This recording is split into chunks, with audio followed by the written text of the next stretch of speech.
It's me. What it do, YouTube?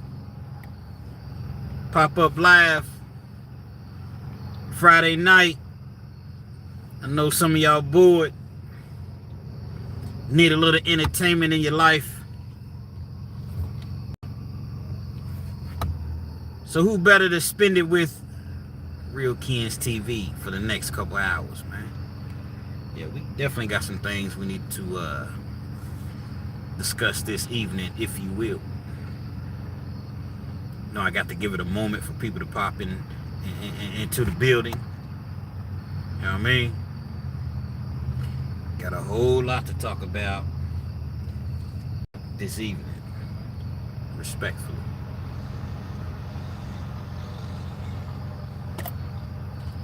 Got off work early, much earlier than anticipated.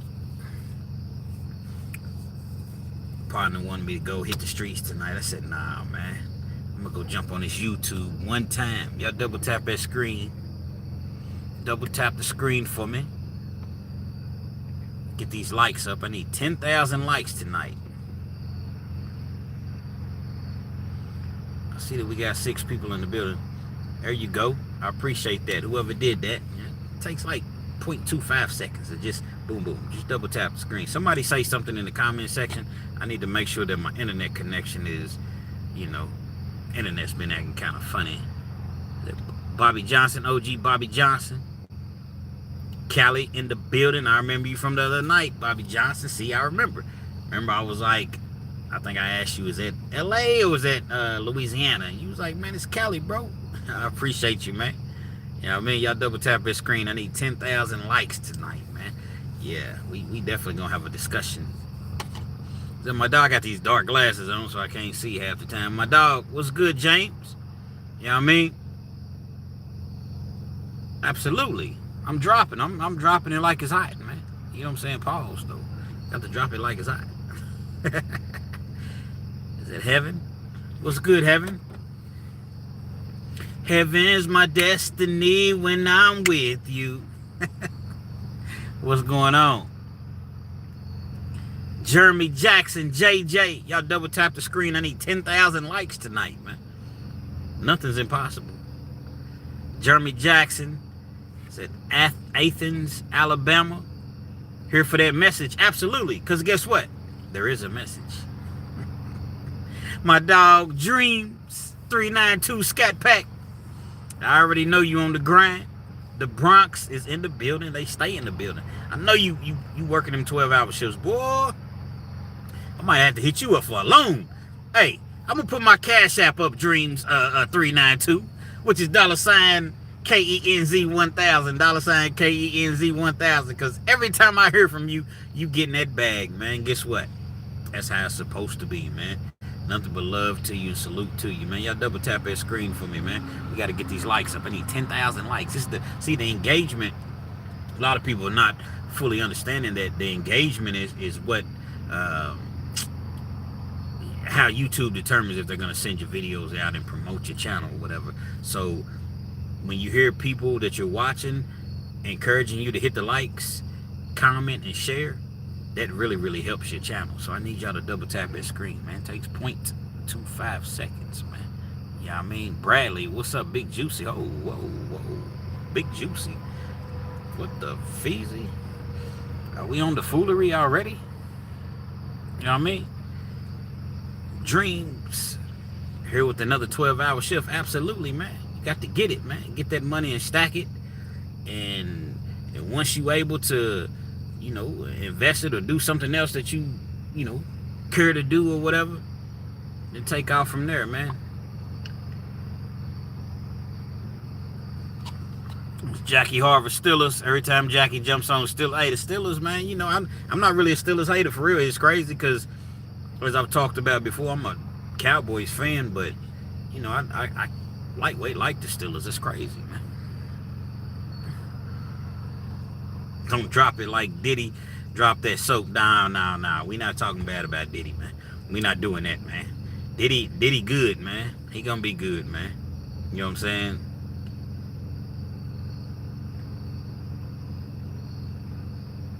Absolutely. He'd be home before you know it, man. But we gonna discuss that whole issue with Diddy because there's a lot of people online. I'm seeing content creators, right? And they never really been to jail before. They don't really know how the system works. Now I've never been to the feds. Let me find some wood to knock on. But I got several partners that have, and I've talked to them, and I already knew beforehand what it was. So I'm gonna break it down. I'm gonna give it a little bit more time for people to actually migrate into the room, and we're gonna talk about this Diddy situation. We're gonna talk about some other stuff too, but we're gonna talk about Diddy because I want to really, really break it down and let people know really what it is. Heaven, Signal 7 in Unit CC, Signal 7 in Unit CC. I never knew that people, like, I guess it's funny to people, maybe because my accent, how it sound, I don't know. But why is it so funny when I say Signal 7? Because that's really what it is, and that's exactly how it sounds when you're in jail, man. You know what I'm saying? So, like, what is so funny about that? I'm glad that people like it and they laugh, and I got the t-shirts and the hoodies and Signal 7, but I just never really understood what was so funny about it. But I'm glad, once again, that you all like it, man. You know what I mean? Jeremy Jackson, does the hype help you? You know what? I'm going to keep it all the way real, Jeremy. I see the hype, and James James McIlvain, y'all say what up to James, my dog McIlvain, he's on the line. I never really, he informed me about the hype button, but I haven't really done my due diligence, to be honest, and looked into it. I would assume that it helps, because every time that I watch other YouTubers, and it's like, you know, hype them up, hit the hype button or whatever. So I don't know. I'm guessing that it does. So anytime y'all get a opportunity to hype me up. But I got to figure out exactly what that does for me and what it means, to be perfectly honest or whatever.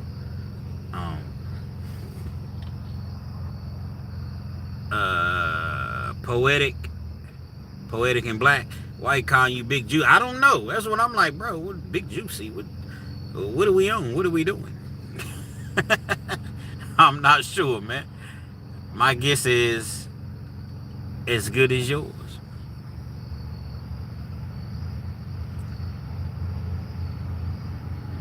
My brother's doing 10 years in the feds right now. Says, my bad, Dreams 392. Hey, Dreams, is he doing violent time, or is it because see the feds? Okay, we can go on and get into it. We're gonna go on and get into it in just a second. Where's Curtis? Curtis is gonna be in the building at some point. Hating ass Curtis, man.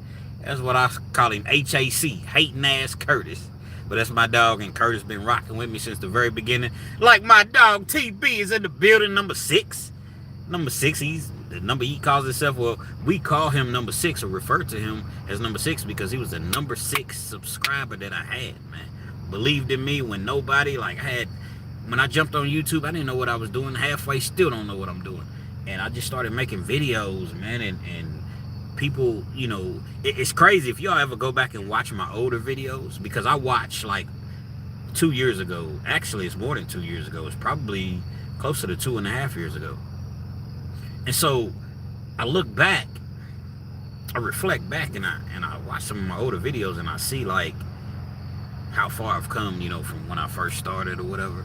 But yeah, my dog Terry Brown, man, TB,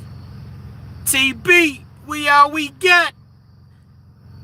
TB be hitting the hype button. I don't even know what the hype button means, but I know that it's something good. I know that it's something positive, and I know y'all better start tapping that double screen before I go back to my penitentiary days and pull out that what does Dante from the Dante Show Network call it? Sword of Justice. The blade pusher. Shout out to my dog Dante. I need to call him. Might talk to him in a minute. Man, my day's good.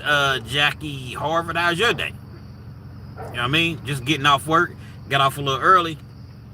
So I said, you know what? I'm not going out tonight. I don't go out every weekend. I rarely go out anyway. I'm gonna holler at my peoples. My peoples! You dig? Jeremy Jackson.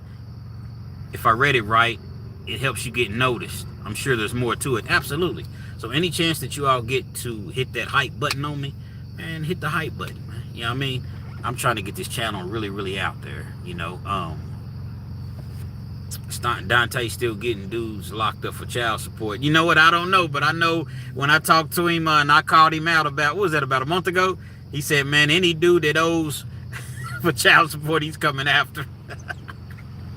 Hey, Dante, man. Dante's a trip, man. The Dante from the Dante Show Network. Really, he's an entertainer, man.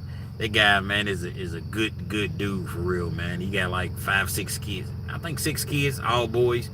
And man, he's a heck of a father, man. A heck of a husband. He don't cheat on his wife. That dude is a heck of a dude, man, for real. Provider. He is, man. You know, I know sometimes people see his videos but he's over 150,000 subscribers, and he's there for a reason. Because I'm gonna tell you how something, and it's not to deter anybody from starting a YouTube channel, because I think everybody has something to offer. Y'all double tap that screen for me. I need 10,000 more likes. But YouTube is very, very difficult, man. You know, because basically you're building a fan base. Always kind of related to the music business. When you first coming into the music business, you don't have that machine behind you, you don't have anybody, pushing your name out there. It's just like, you got to get it from the mud. You got to get it from the ground, man. And people, they over time, they begin to follow you, and they begin, you all know, it's not like I'm telling you all anything, unless you get that one viral video, 2 or 3 million or 1.5 million or whatever, and that's like selling a platinum record right out the gate or whatever. So, it takes time, man. It takes time, but I enjoy what I'm doing, and I encourage any of y'all that want to start a YouTube channel, go right ahead, man. You know what I mean? But hey, don't start that what the hell is the name, man? You need to shorten your name, man. You know what I mean? Poetic something black. You need to shorten that shit. Can't nobody read that bullshit, man. I'm just joking with you though, right? Get it from the tip. Whoa. Get it from the tip. What the feezy? Poetic and black. Okay, poetic and black. P and B. That's what we gonna call you. P and B for now, no. I'm just messing with you, man. Having a good time, man. But on a serious note, man. What up, Miami? Turk. Miami's in the building. What's good? I'm glad you chimed in and joined us. We're going to talk about this P. Diddy situation, man.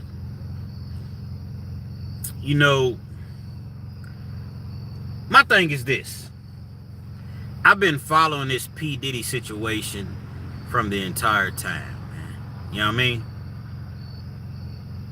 What do I do for a living? I work at Papa John's. I deliver pizzas, and I work in the store helping prepare pizzas. That's what I do for a living, and I'm a YouTuber. Hopefully, if you all start to share my videos a little bit more, and I get to that 40, 50,000 subscriber mark, I will no longer be delivering pizzas, respectfully. I understand he's rich, but it's a topic of conversation right now. It's trending. You see, that's what the internet is about. He's trending. A lot of people are rich. But we're not talking about his riches. We're just talking about exactly what's going on. So the judge sentenced P. Diddy to 50 months today, federal court. And I'm sitting there and I'm listening to the judge, and he's talking about all of the positive things about P. Diddy. Not sure if y'all had an opportunity. If you haven't, go back and check it out. Y'all double tap that screen. I think I seen you at Papa John's. Are you in Lexington, Kentucky? So, the judge is talking about all the positive things about P. Diddy. And now I'm waiting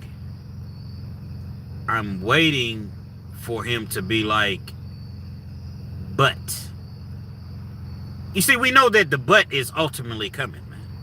I don't, no pun intended or whatever, but that's just the way that it came out. Talked about how he gave money, and he's a great father a great provider to his kids, and, he did this and he did that. However, you have ruined these young ladies' lives. You have made these young ladies have nightmares every night. These young ladies that have gotten millions off of them, mind you. And so a lot of people, they were like, oh man, I'm listening. Actually, I was on a live with a guy out of New York. He lives in Atlanta now, but he's out of New York. And he goes by the name of Choke No Joke. So I'm listening to Choke No Joke podcast. And he was like, yo, I'm getting nervous, man.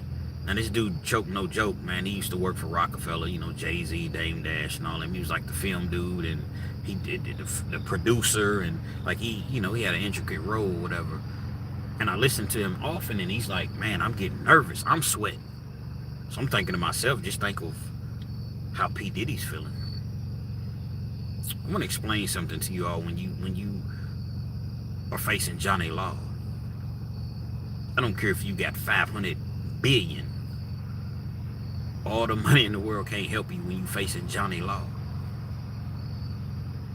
And he's sitting there and he's looking at this tape over and over that he's seen in his mind, that he's seen in actual, you know, real time or whatever, of P. Diddy assaulting Cassie, which was dead wrong. He's heard several different women get on the stands and talk about how their life has been impacted from the way that P. Diddy treated them. He's heard statement after statement. But on the flip side, he's heard lie after lie, exaggeration after exaggeration. Now, I'm not going to get on here and make it seem like P. Diddy's an angel. I'm not really a P. Diddy fan. I'm just I like P. Diddy, but I'm not a groupie. I'm not a, you know what I mean? Like, if he did something wrong, he needs to be punished, and he needed this time to be incarcerated. But we got to call a spade, man. This judge was never about to allow P. Diddy to walk out of that courtroom today. People say we're going to speak it into existence. We're going to talk positive. That judge was never going to allow P. Diddy to walk out of that courtroom today. He denied him for bond time and time and time again. Even when P. Diddy was acquitted of the SEX trafficking charges and the RICO, he said something to the effect of, man, y'all double tap that screen, man. For real, I'm getting mad. For real. Double tap the screen, man. We need to get these likes up. And so he said something to the effect of, I know you're tired of that place. You ready to go home to your family? And I believe he got that call. Now, I'm nowhere near a conspiracy theorist or anything of the sorts. Russia's in the building. What up, Russia? If he dies, he dies.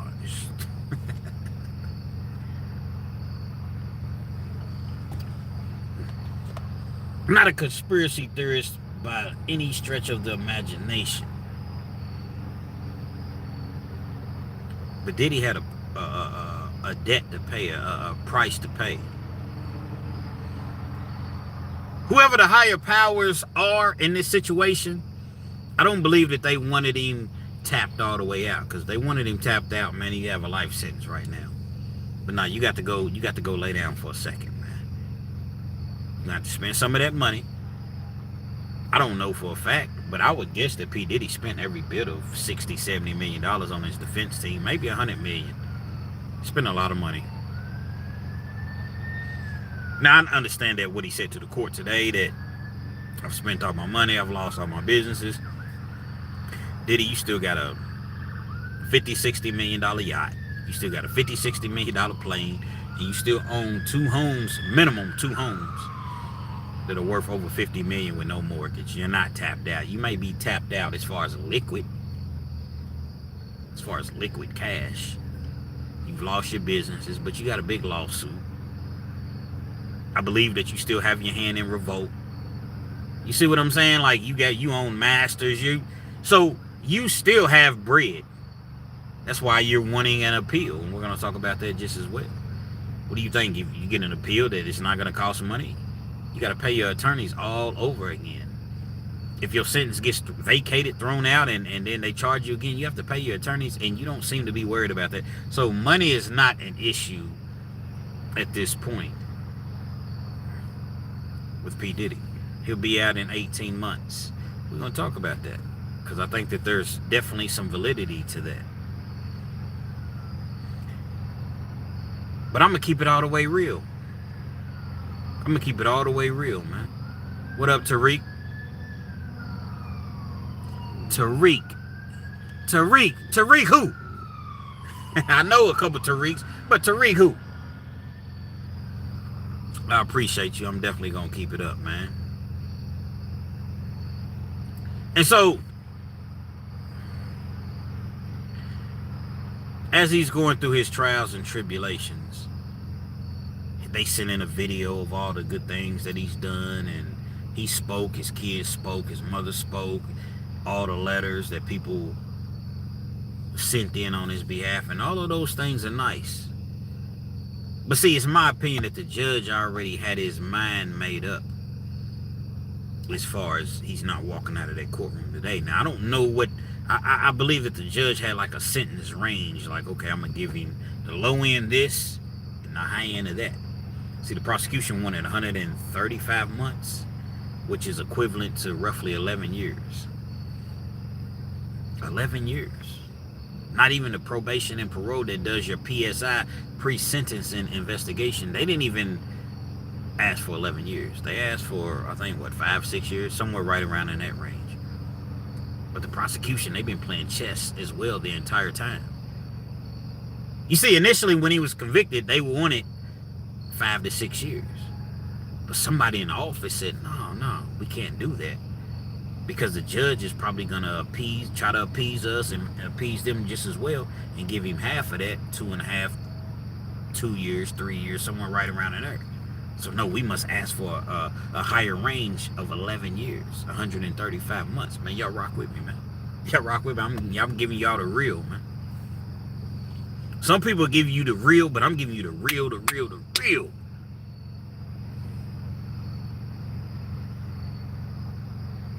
They knew that the judge wasn't going to give him 130-something months. But they were hoping, 6 years, 6.5, 7 years, 5 years, somewhere right around in that range. In the feds, you have sentencing guidelines, and a judge must go by those guidelines. Now, he can go up, which is called an upward departure, based on certain circumstances, and he can go downwards, which is called a downward departure, based on certain circumstances, stances. 20 years is the most he could have gotten, Jeffrey. Technically. Now, when you say 11 years, okay, that's what the prosecution technically could have gotten 20. I'm not saying that he was going to, but technically 10 on each count, he could have gotten 20. When the judge was talking to him real stern and saying this and saying that, I didn't panic because I've been in those shoes. I understand that the judge is always going to say, okay, I read your letter. I see that you're doing these things in jail. I see that you're taking the steps in the right direction. I see this and say that. However, there is a victim. The victim had to go through this. They had to go through that. There were circumstances, and so I remained calm. Choke no joke. He's, oh man, they can throw the book at Diddy. They can I feel as though the worse that he spoke, the better it was going to be. Now, I'm not going to lie to you all. I predicted that Diddy on a low... I thought that Diddy would walk out of there. I thought the judge was probably going to give him about 40 months. That was really what I thought that Diddy would get, 40, 42 months. But the judge gave me 50 months.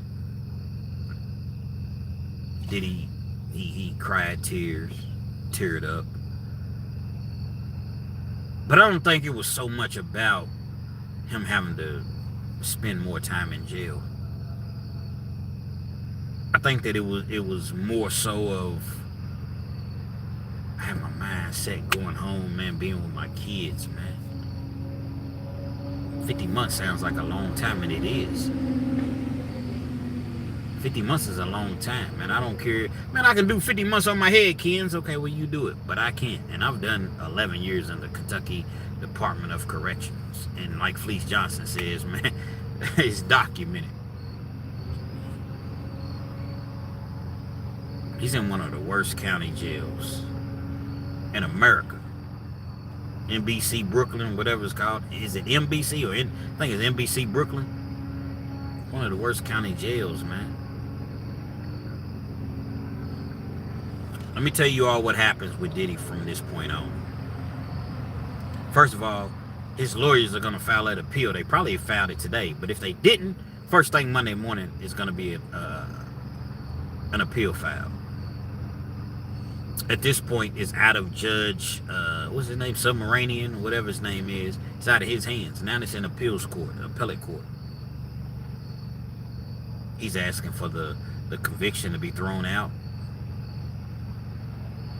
Or he's asking to be acquitted.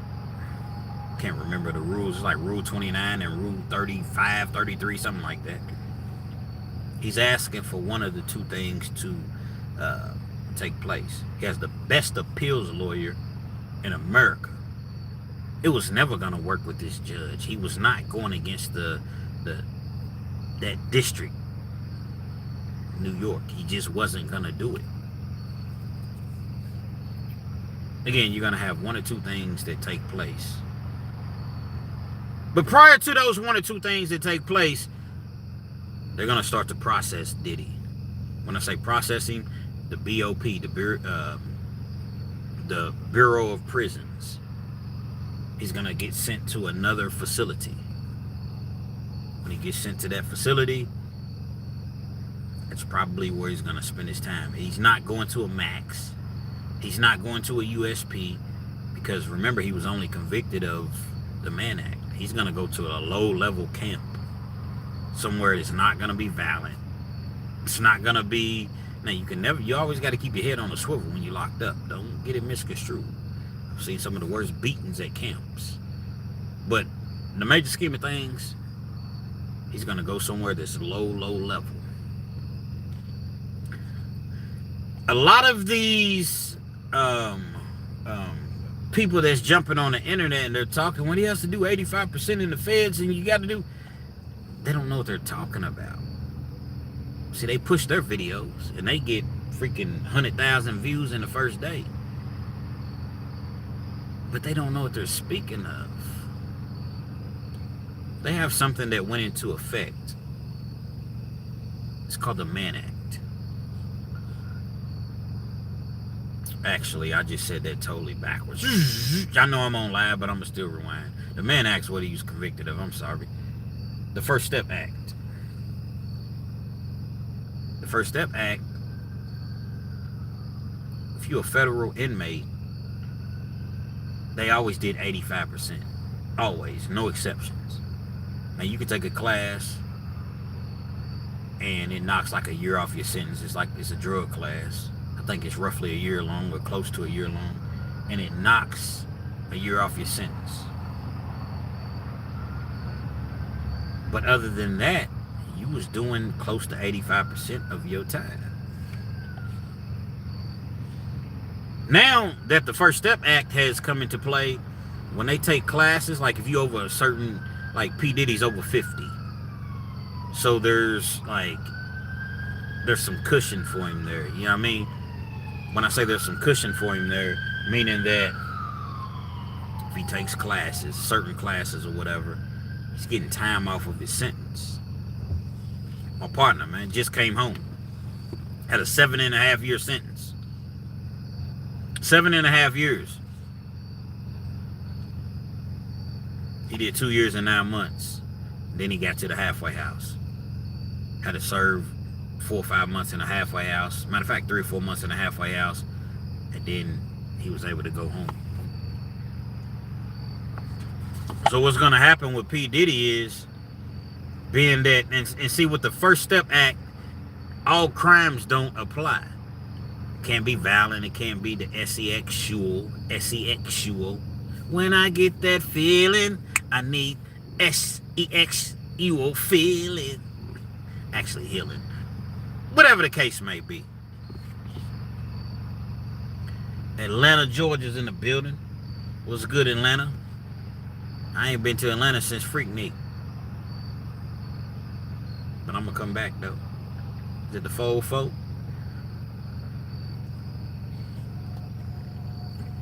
P. Diddy's going to go to wherever they send him at. He's going to try his best to get somewhere close to, home, where his people can visit.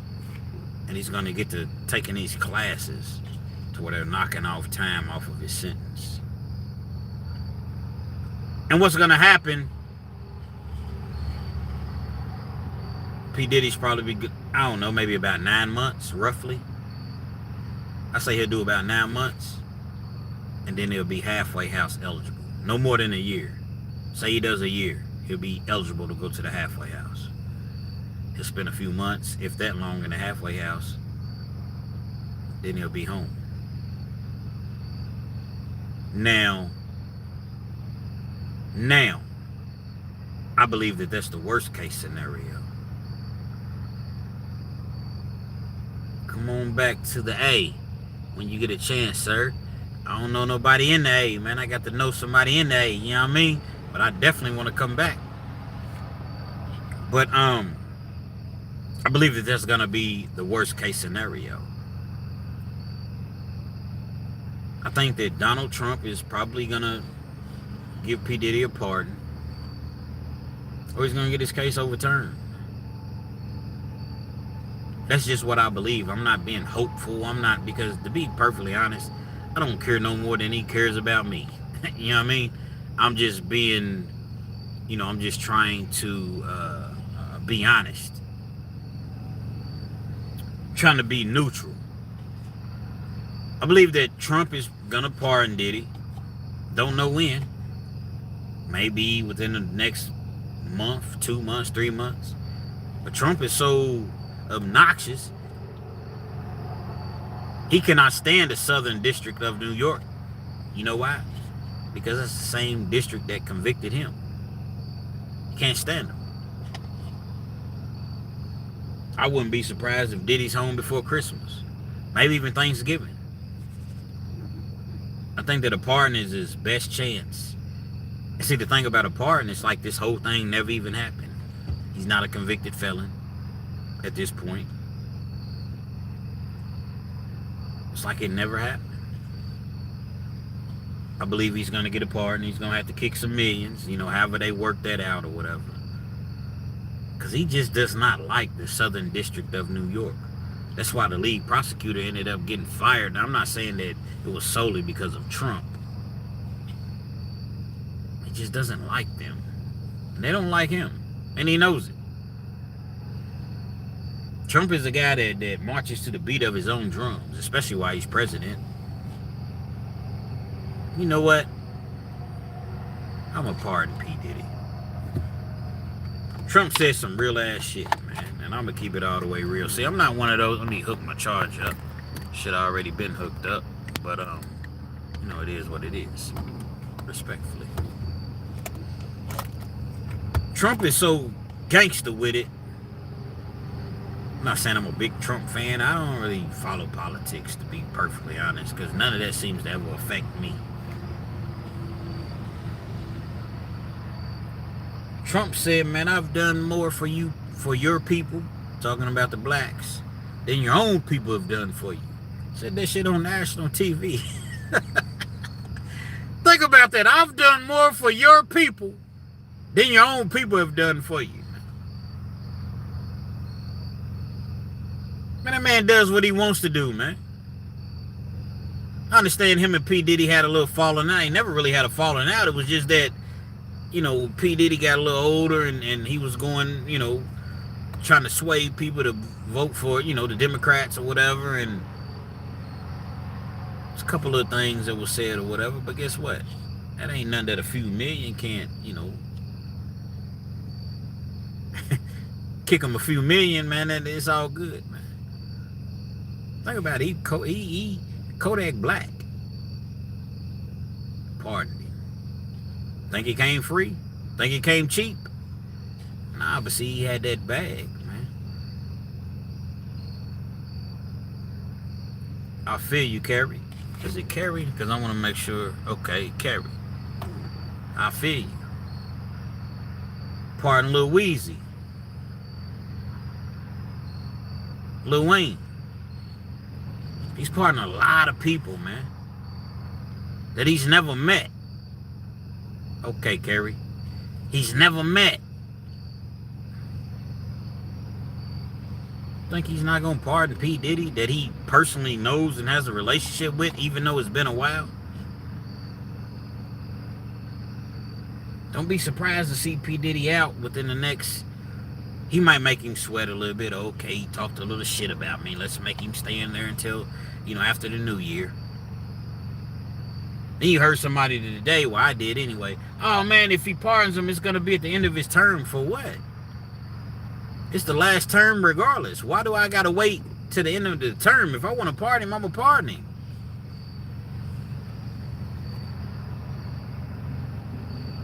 I really think that that's going to happen. And when P. Diddy comes home, man, when P. Diddy comes home, he's going to be bigger than he's ever been, man. Pause.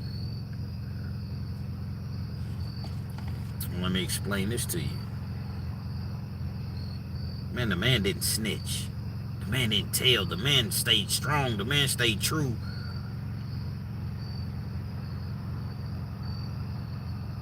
And that's recognized in the streets, man. When he comes home, that's recognized. This man didn't never say a word, man. Facing life sentence. It was documented that they wanted him to roll over on some people, man. I don't know what y'all talking about, man. Box it up. Take me to trial. P. Diddy's going to be bigger than he's ever been when he comes home, man. Trust and believe, man. Oh, he's done, Kens. He's done. See, these are the people that don't know what they're talking about. I respect the right to your opinion. But they don't know what they're talking about. Drizzy Dre, double pause. Jeffrey says, if Diddy's a Democrat, he's not going to get a pardon. He's not going to pardon him. Man, Diddy been a Democrat, man. For the Democrat. And I don't really get into the whole politics shit, but I'm just saying, because I don't know enough to get into it. But what I'm saying is, him and Donald Trump had a relationship. That's what I'm going to say. And it wasn't until Trump started to run for president that the relationship kind of took a turn for the worse. Donald Trump's a businessman. I'm not a businessman. I'm a businessman. That's what Jigga said. He's going to take advantage of the opportunity. And then again, like I said, or on top of that, rather, he can't stand the Southern District of New York. He can't stand them. What more would piss them off for him to give P. Diddy a pardon? A clean slate. Yeah, P. Diddy might have to kick, some millions, 10 million or so. Man, you can stand it. You can stand the rain. You got it.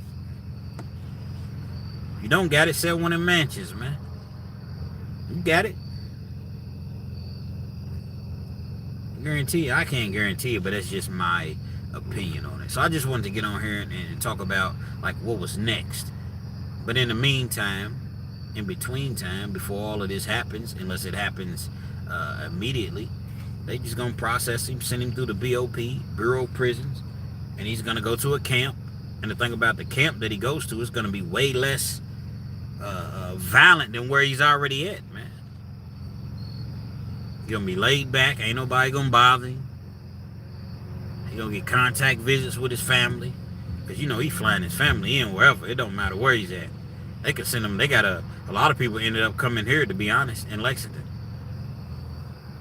A lot of people end up coming to this camp here for whatever reason. They come here, it don't matter. He gonna fly his family in on his jet. Visits. By chance he don't get the pardon right now or whatever. Another year he be home, man. I got 13 months in. 50 month sentence. Everybody, he has to go and do 3 more years because they don't know what they're talking about. They're not aware of the the First Step Act. Every class that you take, it knocks, basically the way that it was explained to me through my partner.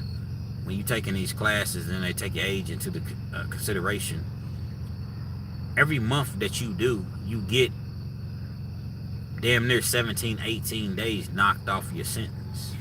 See, this is the thing that they're not telling you. The mainstream media, they're not telling you all this because why? They don't know. And even if they did know, they're not going to tell you. So every 30 days that I do, as long as I'm in a class and doing what I'm supposed to do and I'm nonviolent and I meet the criteria, I'm getting, at bare minimum, half of my sentence knocked off. You feel me? So it's showing that he's done 13 months, 50 months, what's that, 37 months, but he's already accumulating good time since he's been in there. So it's probably showing that he has, just roughly, and it's probably showing that he has 35 months left. Just roughly. 30, and it's not even that because we haven't even taken off the 85%. So it's probably showing that he has about 30 months left. And this is just me off the top of my head. Out of them 30 months, after he does a year, it's 12 months gone. So it leaves him what? 18 months. Then he done a class that if he takes the ADAP, I think it's called ADAP or something like that, it takes a year off, at least 6 months. Then he took another couple classes while he's in there. He's going to be out. Next year at about this time, at the worst case scenario, P. Diddy will be coming home, man. And that's worst case scenario. That's if he don't get a pardon right away. And if he don't get an appeal. I love your content, Big Kens. Keeps me going between working my 2 jobs. I appreciate you, brother. God bless. Thank you. I appreciate you. You know, and that's who I do it for. I do it for the people. See, I can easily come on here, and I don't knock people that do it. I can easily come on here and do the 12 and 8-minute videos. But I try to do it for the people that really want to just just tune in and just listen to me. When I have people that hit me up, man, it touches me, man. It touches me. I have people that hit me up that's at least 3 people that I can think of off the top of my head. Like Kens, man, I'm in dialysis, man. And it's grueling and I hate it. 3 hours. I think they said 3 hours. Maybe 4. 3 days a week. And I swear to you, brother, I put 2, 3 of your videos on, man, and boom, I'm out of there. I'm done.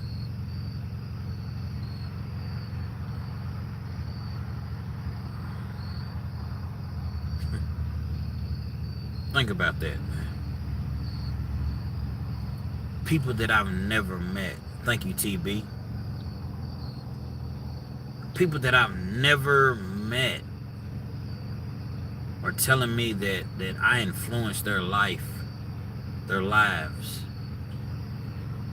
in some capacity.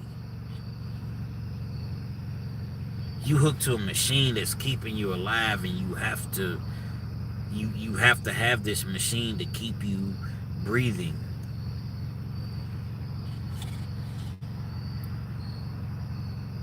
I'm in Lexington, Kentucky. This particular individual may have been in Idaho, Wyoming, Iowa, wherever, California, New York, Arkansas.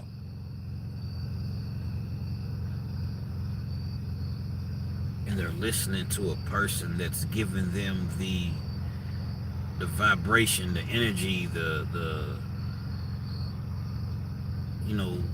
I don't necessarily want to say the will, but just the energy to keep going, man. And I'm gonna tell you, man, that ain't nothing but God, man. God working through me, man, because of me, I ain't shit. I ain't shit.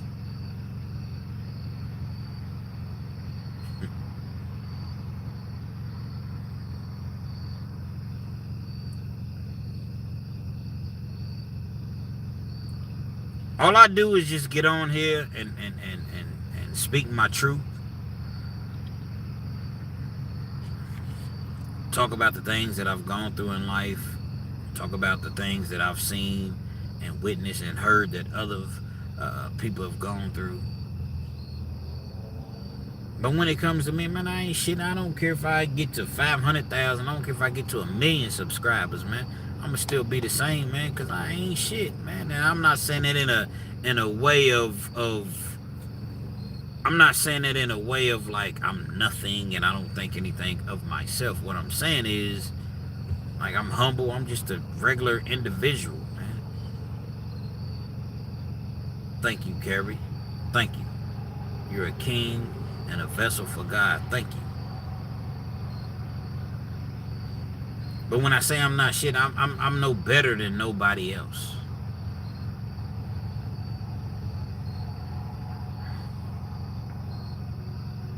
I don't look at myself, and again, I don't care how large my platform gets. I know that I'm gonna stay the same because I don't look at myself like that. I don't look at myself as, oh man, I'm real Kens, man. No, I don't. That's why I like to chop it up with the people. I love to, I never want to be one of those individuals that get so much money or get so much fame. I don't even want no fame, but have so much success and I can't be amongst the people, man. I love the people, man. That's my real inspiration. Do I make money on YouTube? Yeah, I do. I'm not a heavy hitter, no stretch of the imagination, but do I make a couple dollars off here every month? Yeah, I do. But see, that's not what it's about, because let me explain to you why it's not about that. Because when I first got started, I didn't make a dime. The first 9-10 months, matter of fact, it was longer than that. Really, the first year, I didn't see a dime. Because YouTube has certain criteria that you have to meet before you get into the program, the monetization program. They ain't make nothing. But I just did it just because I like to help people, but you all help me just as well. That's why I've been making it a point to go live a lot more, because you give the audience a chance to really see you and somewhat get to know you, and vice versa. See, at first I never really went live that much,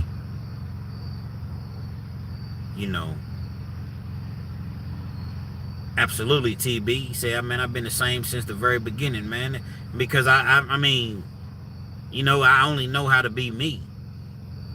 But see, and I've said this before, you all help me just as well as some of you all say that I help you all.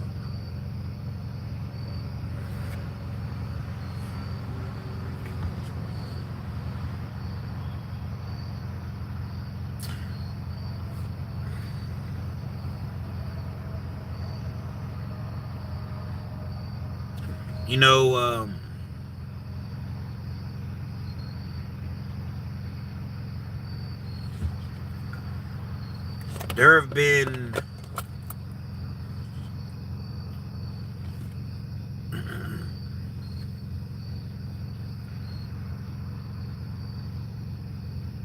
think about life, right?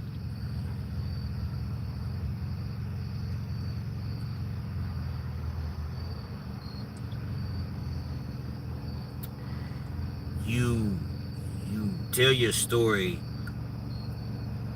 and it always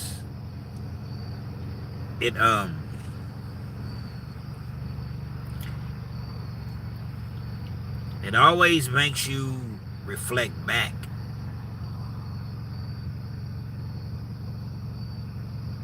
You get to thinking about what you could have been, what you should have been, the mistakes that you made. Only if I had have done this, only if I had have done that. You see people that have surpassed you. When I say surpass you, meaning like as far as like where they're at in life. That don't make them a better person than you, but it's like we came up together, or I was older than you, a couple years older than you, or maybe a couple years younger, whatever, and I see you got the big house, you got the family, you got the cars, you got the...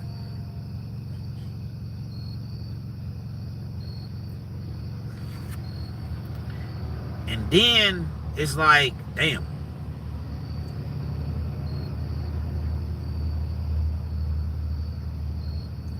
I wonder what they think of me.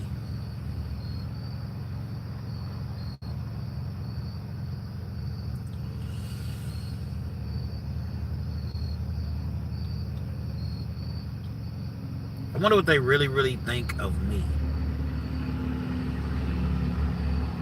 We all say that we don't care about what people think about us, but come on, man, let's be real, man. Let's be real.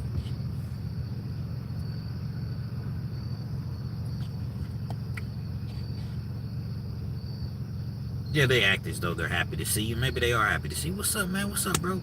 But in their mind, they thinking, what up, Tate? In their mind, they thinking, some people, not everybody, because everybody's not the same. So I don't want to put everybody in the same category. So I'm going to use myself as an example.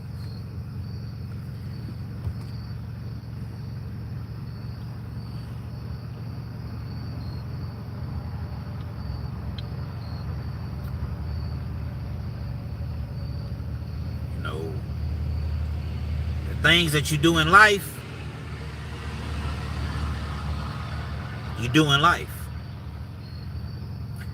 You make your bed like your mama and your granny tells you, man, your grandmother, whatever, your nana, whatever you may, refer to her as, is make your bed, you got to lay in it, so you deal with it.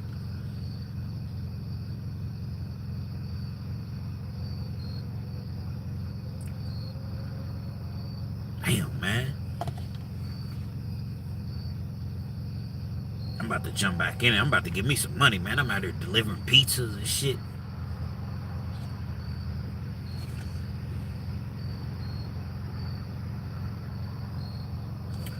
It's definitely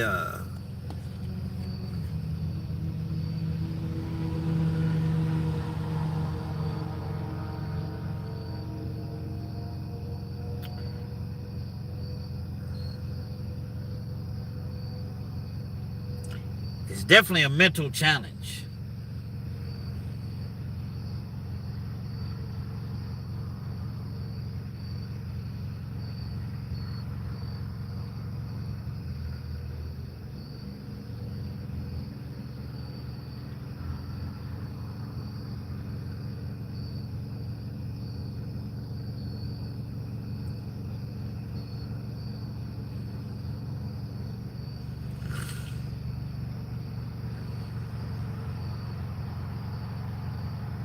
Come on, Kens, man. Don't worry about it, man. You got a job, man. You.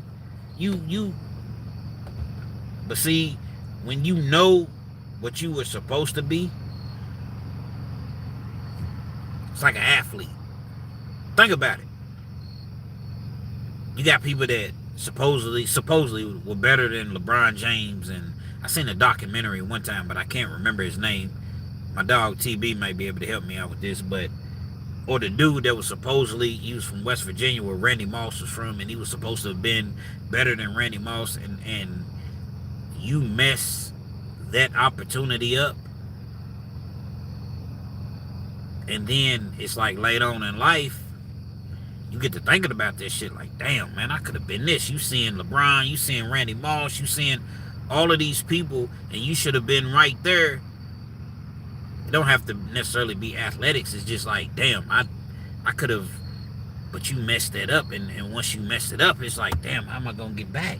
You can, though, don't get me wrong. There's a lot of people that's successful. There's a lot of people that's successful, but it's like, damn.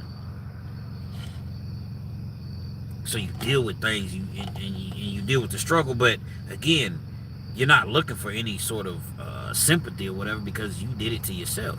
The other people that are successful, maybe they took chances, they didn't get caught, maybe they didn't take chances, I don't know. But they're not in the situation that you're in.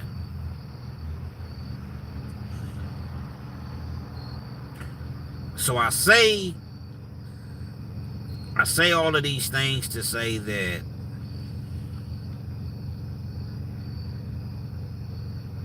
when you have a blessing, we all have to learn to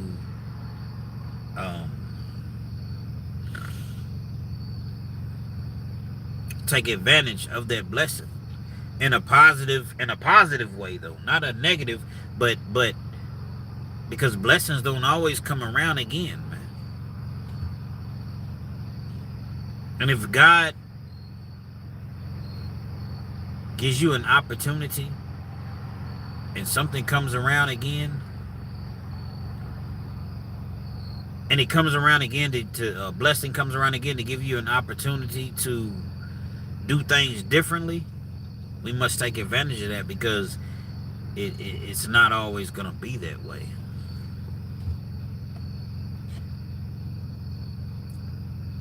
Yeah. And so that's why I say, like, a lot of times when I jump on here, it ain't about no money. It ain't about no, it's just you all help me. Again, the same way that I may help or influence some of you all. It's like an outlet. I have a way to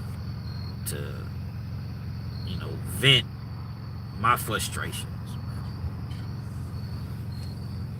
Tell my story. So I appreciate it. I do it for free. I did it for free for a whole year. The whole year I did it for free. And it was never like, man, I'm doing this, man, to try to get to the money, man. That was never, they always tell you in life that once you find something that you really, really enjoy doing, and that what you would do for free, that's for you. And guess what? I know this is for me, because I do this. I wouldn't care if I didn't get paid. Probably wouldn't do it as much, to be perfectly honest, but it would be often.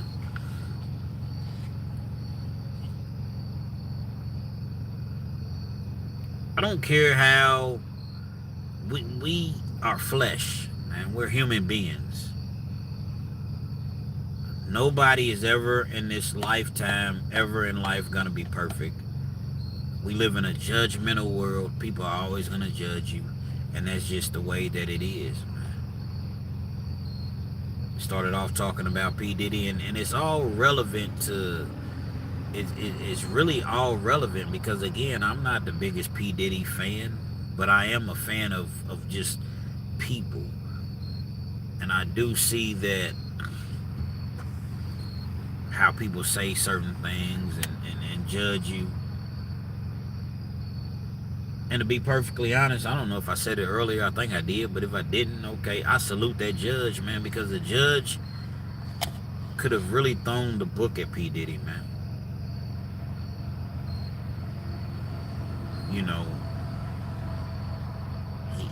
Thank you, Kerry. I definitely appreciate you. The judge could have definitely thrown the book at P. Diddy, man. He knew that what the prosecution was asking for, 135 months or whatever,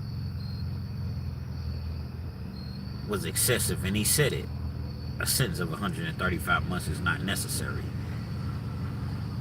But you all have to understand that I've, being able to read between the lines, the prosecution knew that that was excessive. Once again, I've already touched upon this earlier. But they figured, well, if we're only asking for 80 months, he's gonna meet us in the middle, maybe a little less, and he'll probably walk out of here with 3 years. So let's figure out a way to make it 35 months. And they were still not satisfied with that. They still wanted more time out of him. Judge told him, man, not even probation and parole is asking for this much time. They were asking for 60 months. The judge gave him 50.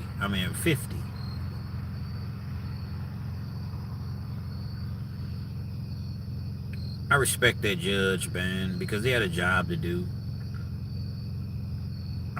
thinking that he wanted to let Diddy out way before that he did, but he had a job to do. But I just hate the way that this system works, man. Was P. Diddy wrong? Yes. Should he have been charged with a RICO? Fuck no. A lot of people are not understanding that at any given time, they, you, me, anybody can be charged with a crime. East St. Louis. What up, Spoon Clements? East St. Louis, Illinois is in the motherfucking building, and that's my dog. Watches all my videos.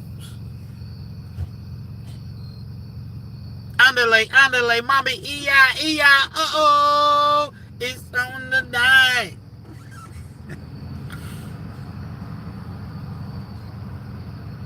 Any of us can be in this situation, so we need to really, really be careful as far as how we go about judging people.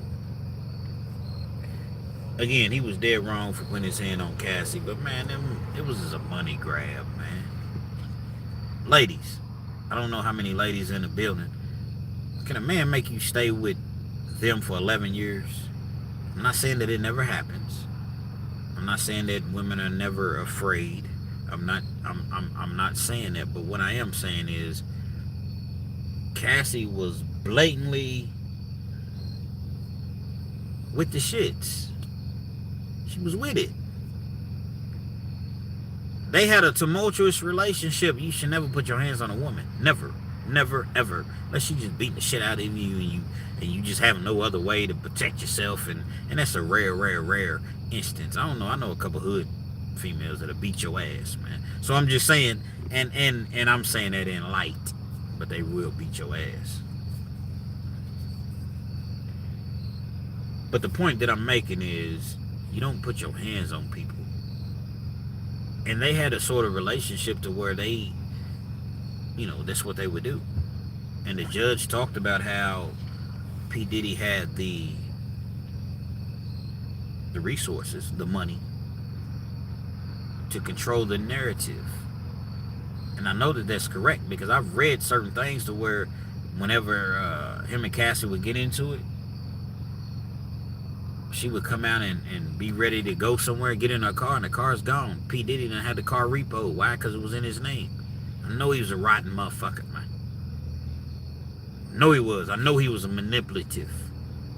I know that he was, controlled the narrative with his money. But guess what? Who don't? That has money. Who don't?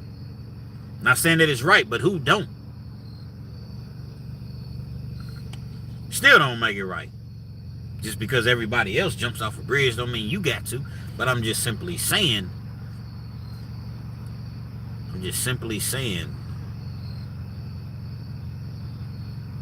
they cried victim.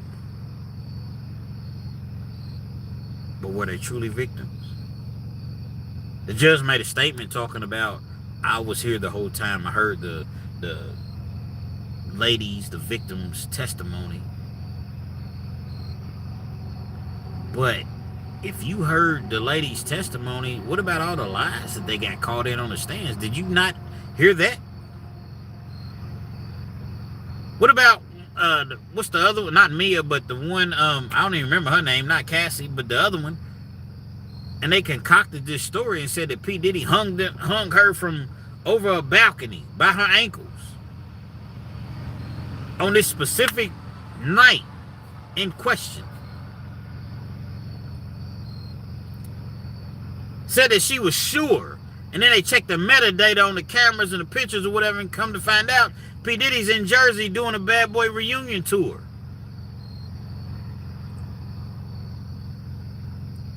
So, Judge, when you say that you heard, what about all these lies that they got on here and told? On the stands and told? Why? Why? I wish I could remember the other girl's name. Was it Gina? Somebody remind me. It wasn't Cassie, obviously. I think it was Gina, but I could be wrong. Probably am wrong. You and Cassie are good friends. Man, girl, I didn't just hit him for $20 million. What? $20 20 million? All you got to do is do this, say he did this, say he did that. Maybe he did do it. I don't know. So then she turns around and files suit for like 10 million. This was a money grab, man. Judge, I respect you. I respect your decision making, but at the same time, when you just seeing people just like clearly lying, you didn't take that into account? I guess he did, maybe. Perhaps he did. I don't know. I wasn't in his mind. Diddy was still paying her rent, man, at the time she was testifying against him at trial. And again, I'm not trying to make Diddy like no saint or anything like that, because he's not. Maybe it's his karma, or maybe all the things that he's done and done to people or whatever is just catching up with him. Jail's not always a bad thing, man. He ain't number 53, 54. He'll lay down for another year at best. Worst case scenario, next year about this time he'll be home, man. It's not the end of the world, man. It's not. I know it probably feels like it is. He's probably gonna sleep the whole weekend. He probably don't really want to be bothered. He's gonna be in his rack. But then again, he may not be. He may not be. He may be upbeat and realizing, like, you know what, man, I'm sitting over here, crying about 50 months, man. I could have had a life sentence, because that's what the prosecution wanted out of him. And they was gonna go after all of his bread. All of that stuff was gonna be, forfeited or whatever.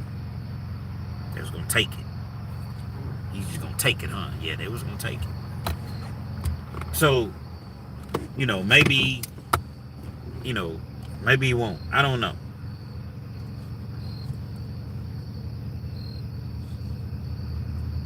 But I'm just one of the ones, man. I want to applaud that judge. I think that the judge did an excellent job, under the circumstances. Could have gave Diddy 100 months, and it still would have been under what the prosecution was asking. So guess what? What can anybody say? Prosecution wanted 135 months. I spared you. I gave you 100 months. What can anybody say? Can't be mad at the judge, man. Made his bed same way I did. Yes, to lay in it, man. Go lay down. Do you a couple programs. Keep doing you some push-ups and sit-ups and crunches and burpees and, things of that magnitude. And next October, November be around before you know it, and you'll be back home with your family, man. That's what I think about it. I do. What's that? Pratt 730. Real Kens, what's good? What's good with you, man? Just talking about the P. Diddy situation. Any of y'all can ask me a question at any time. I'm pretty much, do a Q&A. We talk about, whatever y'all want to talk about.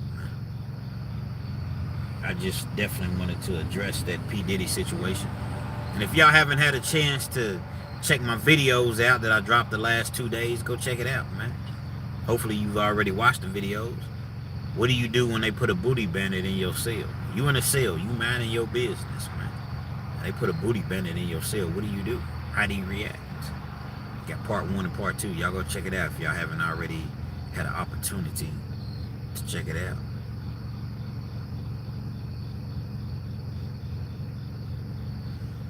And don't be having any freak offs in prison, and Diddy will be good.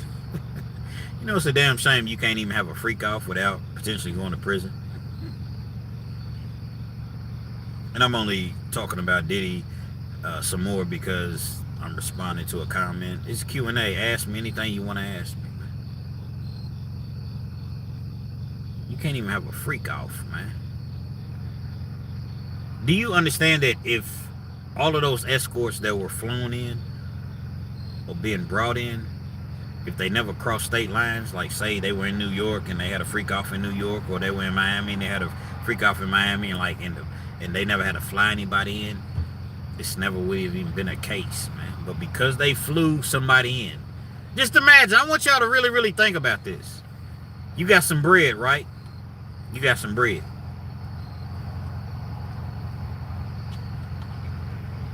You see somebody you like, you in Miami. You see somebody you like, and they in, I don't know, New York.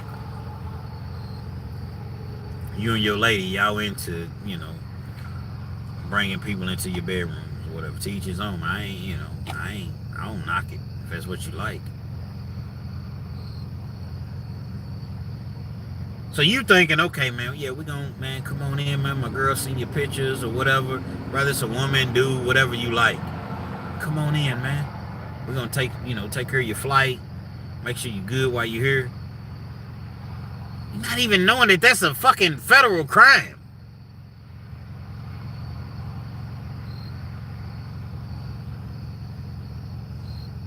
Robert Baltimore, Kentucky Films. What's good, bro? Gave Diddy 50 months. 50 months. 4 years and 2 months.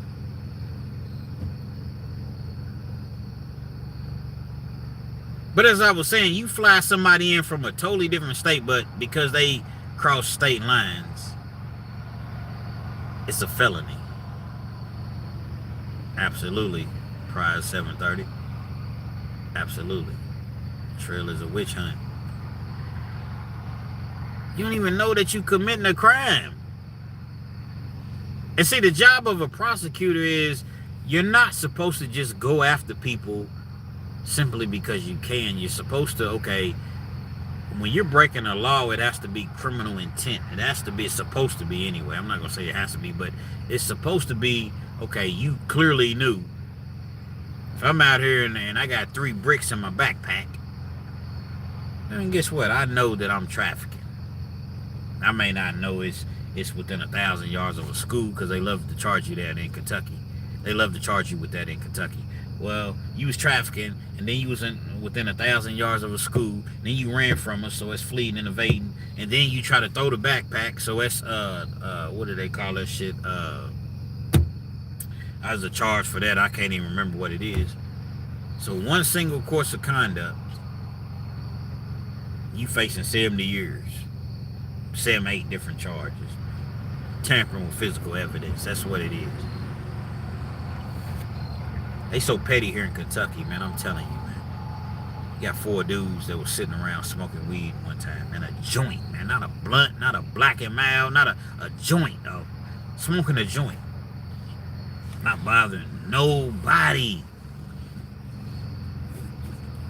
Police rose up on them.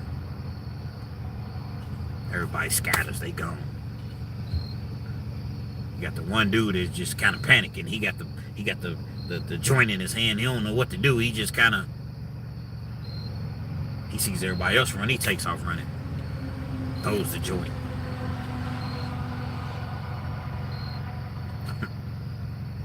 Police ends up catching him. Once they catch him, everybody else is gone. They charge him with felony, fleeing and evading. And they've since changed the law to where fleeing and evading is not a felony unless you're in a vehicle. If you run on foot, it's not a felony, but it still carries up to 12 months in the county jail. Fleeing and evading on foot.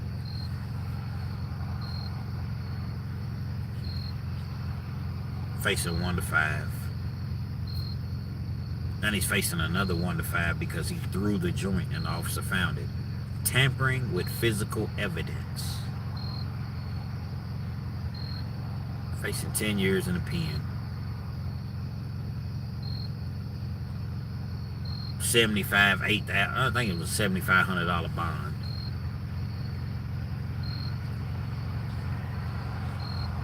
I think the officer said that he hurt his knee when he fell, when he tackled the subject. So it's an assault on an officer. Because the officer gets hurt chasing you. And they knock all of that down to a misdemeanor. Only because he never had a charge before. And they put 2 years probation, in which if he ever messed up, he had to go and do 12 months in the county jail. Commonwealth State, Kentucky. That's what they do. That's what they do here. I always say it, man, and I'll never say it enough. I'll never be able to say it enough. Locking people up is a business, man. lock people up because it's a money grab. You get the inmates in jail, in prison, or whatever. They work for cheap labor. Cheap labor. Prisoners run the whole compound. When I say run it, meaning prisoners work in the laundry. Prisoners work in the chow hall, the cafeteria. Prisoners work in the commissary. Prisoners work around the, just doing the plumbing, doing the, certain, electrician work or whatever, doing the landscaping. Prisoners riding around driving backhoes. And you know how much it would cost to bring dudes in, to build these buildings and to drive the backhoes? But you pay a prisoner $30 a month, man, $28 a month. Or if it's a special projects, like if they driving a backhoe, if they're painting or something like that, that's considered a good job in prison. You might make $160 a month. You won't work on the street for $12 an hour, $160 a day type shit, $140 a day. But you'll go in prison and break your neck for $160 a month. That's what they do. They expose prisoners. Think about how much it would cost to, Carrie, that's crazy. Think about how much it would cost to bring somebody in to drive a backhoe, or a plumber, or electrician, carpenter. Our inmates know how to do it, so they have them do it. And we're not talking about people that do, that have done things to children or elderly people, or unalive somebody or severely hurt somebody, rob. No, we're talking about like freaking check writers, people credit card fraud, stealing out of Walmart. No, that's not right, but also 10 years in the pen is very, very excessive. Getting hit with the sentence enhancements, you're only facing 1 to 5, but because you've been caught up a couple other times, now you're facing 10 to 20. The fuck out of here, man. But that's what they do. That's what they do, man.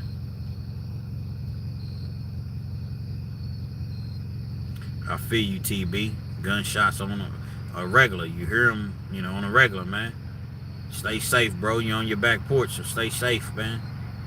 Definitely stay safe, man. And stay ready. Some people say stay dangerous. I don't really like that term. Stay ready.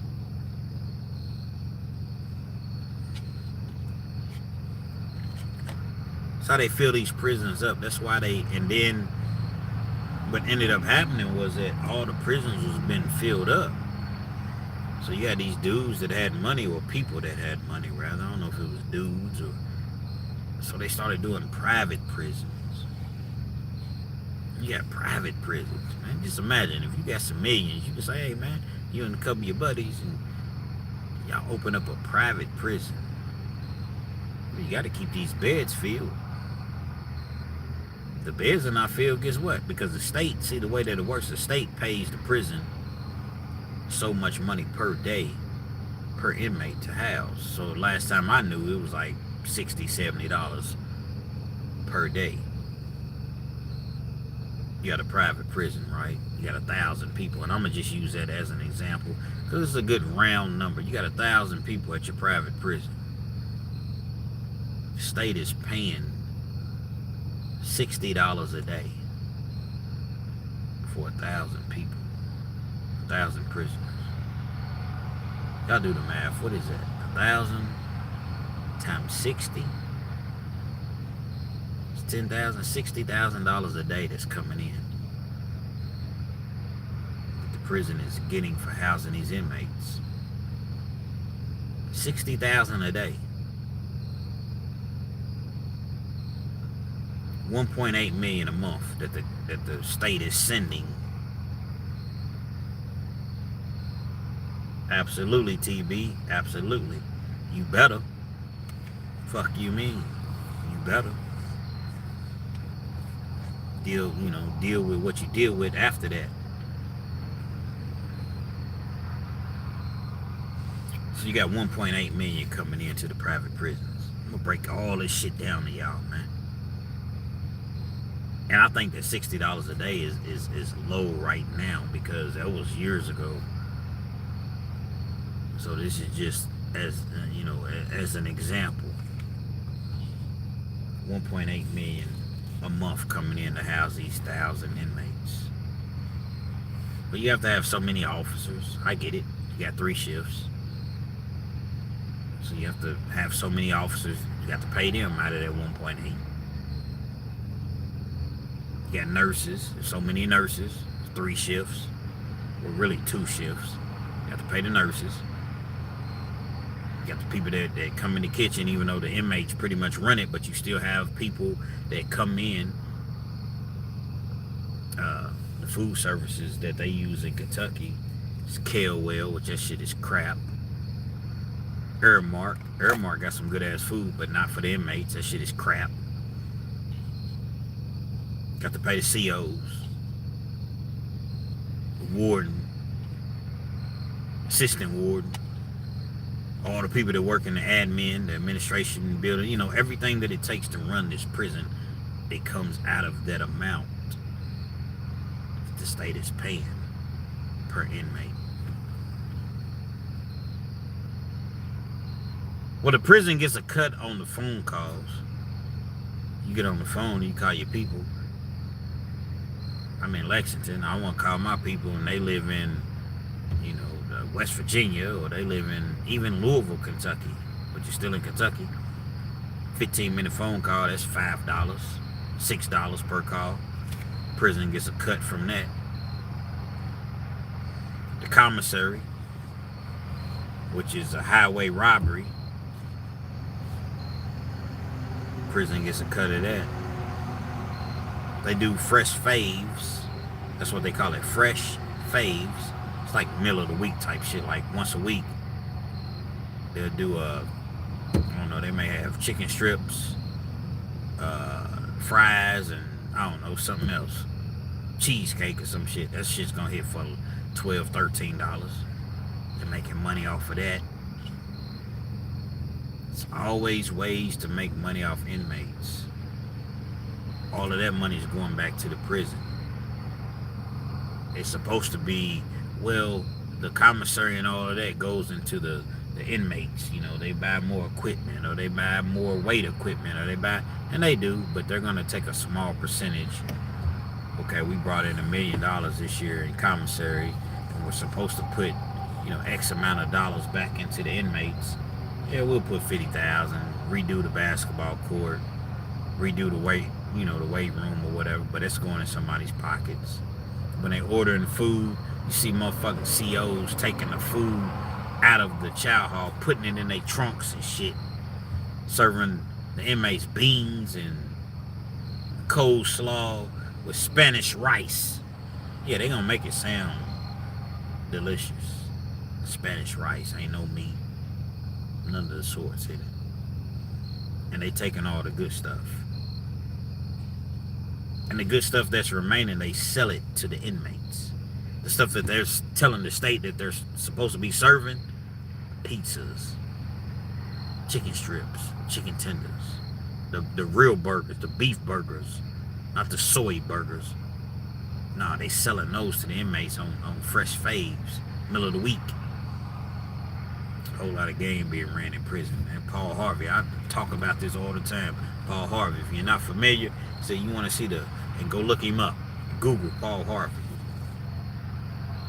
You want to see the real scum of the earth, go to a prison break room during lunchtime.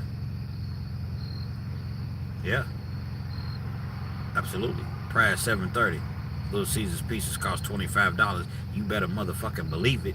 In our county jail, man, every week in our county jail, Lexington Fayette County Detention Center, every Monday they do Little Caesars. They alternate between Little Caesars and somebody else. I don't even remember who it was. The Little Caesars hot and ready pizzas at the time, and this was Shit, the last time I was in the county jail, to keep it all the way real with y'all, was 16 maybe. I ain't been in jail in a long time. I turned my life around.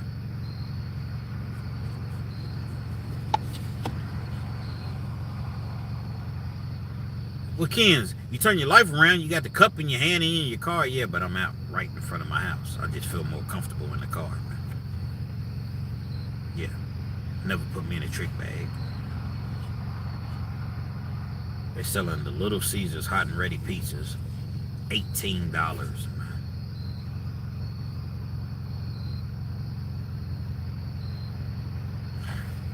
I want you all to understand this. The Little Caesars hot and ready pepperoni, $18 is what they were selling for.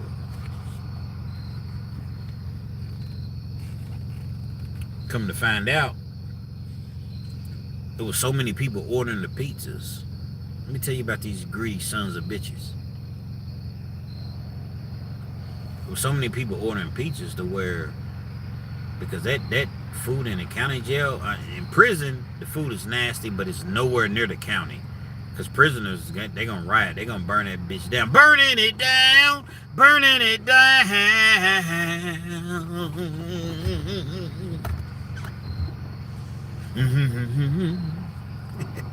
How them singers be at the end of the song. They're not going for that. Motherfuckers burnt North Point Training Center down. Google it. North Point Training Center 2009. Everything I tell is documented, man. I don't make up no stories, man.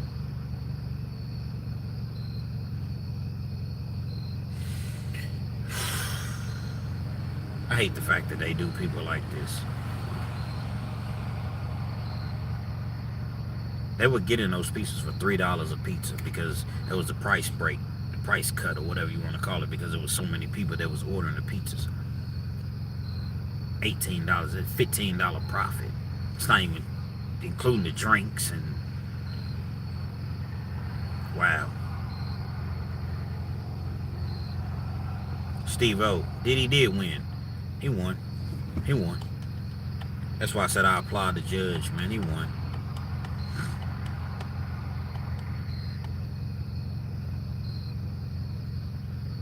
Salute to you, Steve-O, for chiming in. I definitely appreciate you, bro. Hey, $15 profit. So when they filed a grievance or they filed a, complaint, price gouging, the jail came back and said it's not price gouging. That's just, nobody forced you all to buy these pizzas. That's essentially what they were saying. Nobody forced you all to buy these pizzas. Hey, if y'all haven't double tapped that screen for the like button, man, y'all do that for me one time for you, man. Y'all bought it because you wanted to buy it. We could have put the pizzas at $100. Nobody made you buy it. But if you in a situation where the food is just absolutely terrible and you got the means to buy, McDonald's number 8, Big Mac, large fried, drink, and they charging $50 for it. You got the means to buy it. Or eat this garbage that they serving in the chow hall. Guess what you gonna do? But I guess they were, like I said, they were like, well, nobody made you do it. It's a dirty game, man. Everybody in jail is not bad. Some people needs to be, people that's in jail, some people need to be there. But everybody's not bad, man. They not. Just got a raw deal, they didn't have no money. No. I don't want to victimize, like, okay, they broke the law. We broke the law. I get it. But if my crime only carries 6 months in the county jail, but you want to use a sentence enhancement and bump me up to a felony or, 10 to 20 years of, 5 to 10 or what. Come on, man. Just keep saying, if I keep getting caught, guess what? Keep sending me to the county jail for 6 months. I get tired of spending 6 months in the county jail eventually. Eventually. The county jail is way worse than the penitentiary. You got people in the county jail begging to get to the penitentiary. I appreciate that, Prize 730. Y'all hit that hype button after the stream is over with, man. I appreciate you. Share my video, man. Get me out there, man. You know, I need y'all to get me out there, man. Slut me out, man. Is that what they saying now? Slut me out. Now y'all know I didn't really mean that, man. It's like a infinite, quadruple, infinite pause. Like, I had to make sure y'all was still awake on me, man.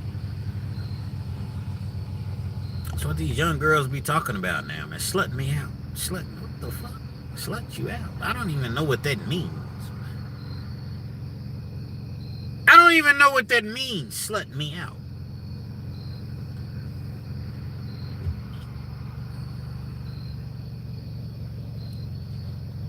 Y'all stay on the up and up, man, and stay out of prison, man, because that shit is jail, prison. I don't even want to talk about that shit, man. Somebody bring up another subject, man. Anybody. Somebody jump in. Ask me anything in the comment section. I'll get tired of talk. That's why I don't always tell prison stories, because for one, I'm going to keep it real with you. There's not that many damn prison stories to tell. After you done told so many, you get to making up stories. That's just the reality of it. I don't care if you did 20, 30 years. There's only so many stories you can truthfully tell. You know what I mean? I refuse to use the Gen Z lingo. Well, somebody tell me, you know, give me a subject. Give me something to talk about, man. What y'all want to talk about, man? But yeah. We gonna make it. We gonna make it. We gonna make. I wish I could play music on this motherfucker, man. I can, but I can't play like. I tried them one time, right? I got a strike against my channel. I think I played some big Rick Ross or something, man. They struck my channel so fast. You can only get so many strikes, and they'll cancel you out. But I would love to be able to play music, man. Double tap that screen, TB says. You know what I mean? Just sitting on the back porch, chilling, chopping it up, watching this Do you watch WNBA? I can't really speak on that, TB, because I don't really fool with the W. It just, no disrespect, it just don't really. I don't even watch the NBA no more, to be honest, man. Let me talk about that. I don't really watch the NBA because it's not the same, man. Like, it's not. You know, when I was coming up in the 80s, and you got Jordan and Ewing and Magic and Bird and Isaiah and all of those guys, man. It was Clyde the Glide Drexler. It was like, it meant something. Dudes didn't rock with each other, man. They ain't talk to each other. They didn't. Yeah, they may have been cool or whatever, but man, they didn't play no games, man. Now it's just like dudes is all extra friendly, and you know what I'm saying? Like, it's just not the same. Even the All-Star game. Hey, TB, do you remember even the All-Star game? Dallas Texans isn't bitter. I'm sorry. Don Edwards, Dallas, Texas is definitely in the building, man. I'm a Cowboys fan, too. I'm definitely a Cowboys fan. And so, these guys would be at the All-Star game, and they really, really trying to win, man. Care about the 20, 30,000 they was going to get if they won, or whatever it was back then, 10,000, 15, whatever. Dudes was trying to win out of pride, out of just, man, this shit is whack as fuck, man. And maybe I'm just old, man. Maybe I'm just old. You know, you haven't watched any football this season. Now I fool with the football, but even, you're right, football's changed too, man. You can't even hit a person, but, you know, I somewhat understand football because they've been sued so much, and they're trying to protect the athletes' safety or whatever. So I get that, because back in the day, in the 80s, when Lawrence Taylor and all them dudes coming through the middle, they gonna pick the quarterback up and slam him on his head and slam him on, you know, and them days is over with. That ain't happening no more, man. Kansas City Chiefs. Kansas City, man, you know what? I'm gonna tell you some. Let me tell you something, Spoon Clemens. Let me tell you something, Spoon Clemens. I went against my philosophy, my morals. Man, Chiefs played last week against the Ravens, and I went against Patrick Mahomes, and the 2 times that I've gone against Patrick Mahomes, I've lost. It was the Ravens last week, and I think it was last year they was playing Buffalo. I have a rule, I never go against Patrick Mahomes like in the big games. But the only reason I did so is because I'm like, they got so many injuries. I didn't realize that Worthy was back, and that was my fault. I know they're still waiting on, a couple key players or whatever. Rice, and I'm thinking Lamar Jackson, they coming off a loss. They gonna never bet against Mahomes. Never. Never. And so, I just had to accept that. You know what I mean?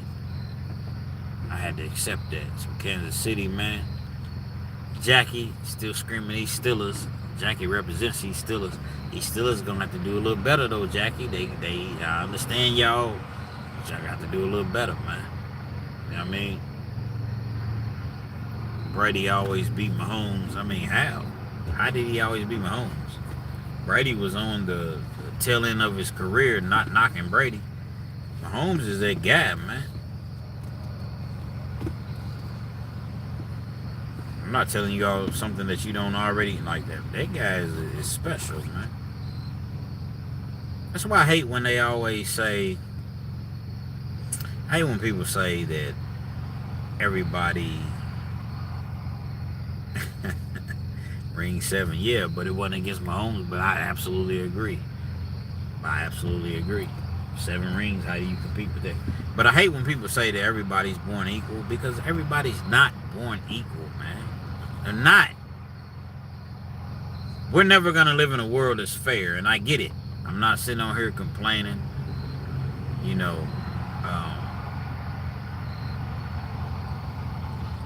Life is life. But you have an individual like a LeBron James that's freaking 6'8" in the 8th grade. That's a freak of nature. That's like a gift. That's a gift from God. I didn't say it was against Mahomes. I'm just simply saying. It's like a gift from God. 6'8" in the 8th grade.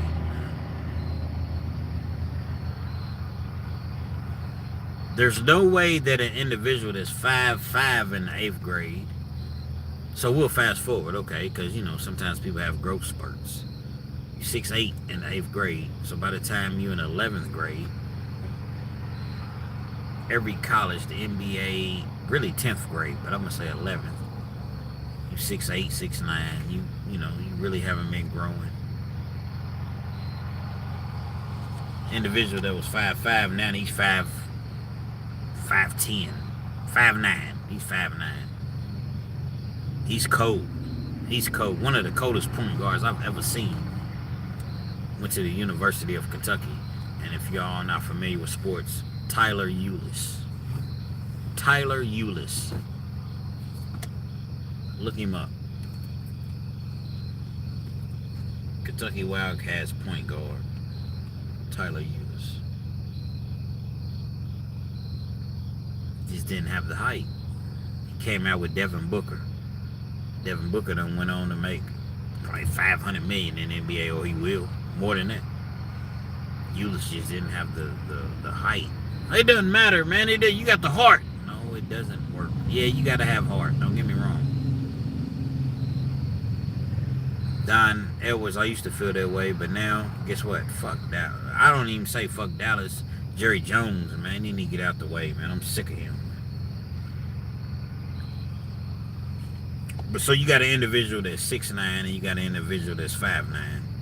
I don't care how hard you work at 5'9". I'm not trying to discourage people from working hard. You're never gonna be what this individual is at 6'9". Man.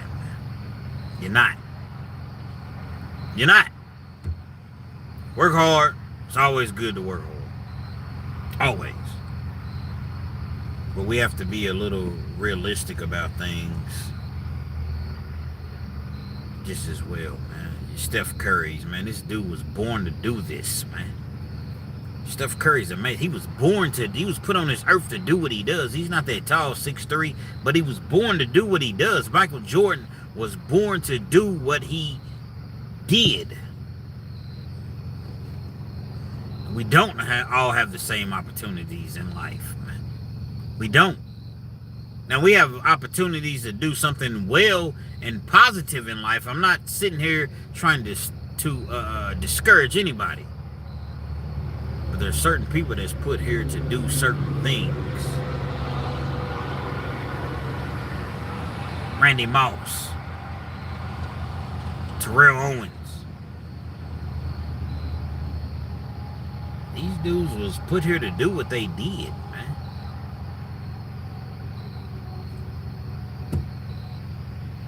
Several other, and I was just mentioning Barry Bonds, Mark McGuire, Sammy Sosa. These dudes was put here. Can't nobody, I don't care how, there's people that's worked way harder than them and never got anywhere remotely close. There's a dude, man. I want y'all to Google this dude. He's from Lexington, Kentucky, man. Rob Oswald. I don't even remember how to spell it, so you may not be able to Google it because I don't remember how to spell his last name. But you can Google Lafayette, L-A-F-A-Y-E-T-T-E. L-A-F-A-Y-E-T-T-E. And put Rob H. I think it's H-A-U-S-W-A-L-D-E. I'm probably wrong. The year was 19. Just type in 92, 93, and 94. This dude, man, was a freaking amazing, man. This dude was amazing.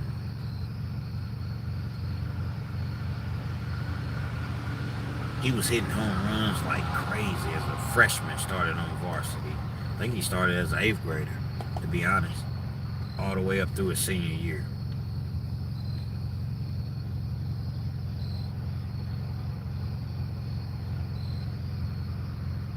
He was going to be a top 10 pro pick, probably top 5. Definitely top 10 in the pros coming out of high school.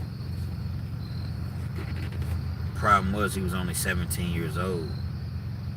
You couldn't sign with the pros unless you was 18. TB, you heard me? You heard me? Oh, I love Bo Jackson. TB, I love Bo Jackson. He was my favorite athlete. I love Bo Jackson so much that I hated Deion at the time, but then Deion became my favorite athlete. Hated Deion because Deion better than Bo, man. Y'all got Bo messed up, man. Bo was that guy. Bo made me start playing football. Him and Herschel Walker. Seen him play Auburn, Georgia. Bo Jackson, Auburn. Herschel Walker, Georgia. Chris Carter, Ohio State. Those are my guys I watched in the 80s. But nevertheless, man. Shit, I don't forget what I was talking about, man. Somebody remind me what I was talking about. Rob Oswald. Dude would have been a top 10 pick coming out of high school in 1994. Again, Lafayette High School in Lexington, Kentucky. L-A-F-A-Y-E-T-T-E. But he was only 17, so he couldn't sign with any pros or anything. His mom insisted that he went to college.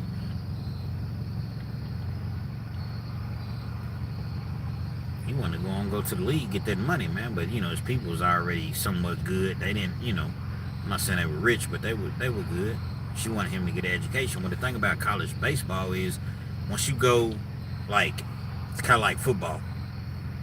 I like basketball, which is all that shit is stupid. Once you commit to a team, you got to stay there for 3 years before you're eligible to go to the major leagues or the NFL. 3 years out of high school. Stupid, but that's just the way that it was. I don't know what it is now.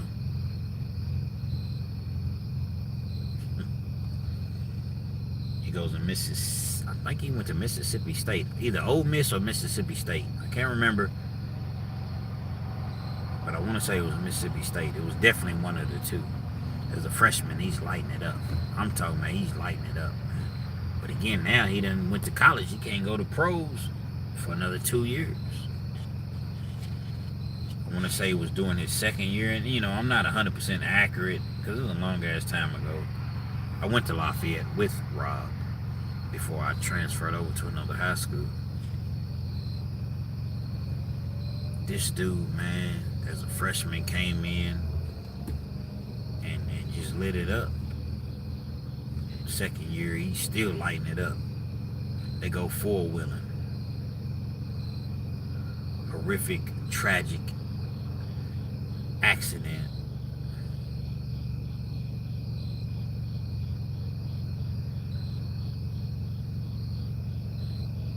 Severely messed up.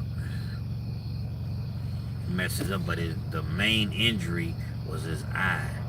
One of his eyes got messed up and he couldn't really see. He was right-handed. Rob was probably, guess what height he was? I want y'all to, somebody put in the comment section how tall y'all think Rob was, man. Young man. 9th grader, 10th grader. How tall do you all figure Rob Halswall was? Because you always want to say, kids, you always saying that somebody was this height, that height. How tall do you all think Rob was? 5'11". Who said that? Spoon Clemens. How'd you know that? Prad 730. Why's everybody saying freaking 5'11", man? Damn, he was. But that don't mean that it had to have been that. This dude was literally 5'11", man. And I'm not on no funny stuff, dog. Like, his dude was just big old thighs, big calves. Just a big boy, big dude. Like a linebacker type, but only thing that they wanted, he could have played football. He used to play football, but baseball, man, he was that guy, man. He was that guy. I'm talking about, he would hit a home run and the ball would go like so far over the fence. Like, he was hitting 450-foot bombs in high school.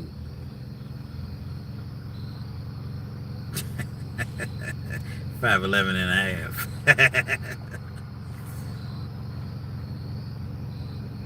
Mom said, nah, you going to college, son. Like I said, made him go to college.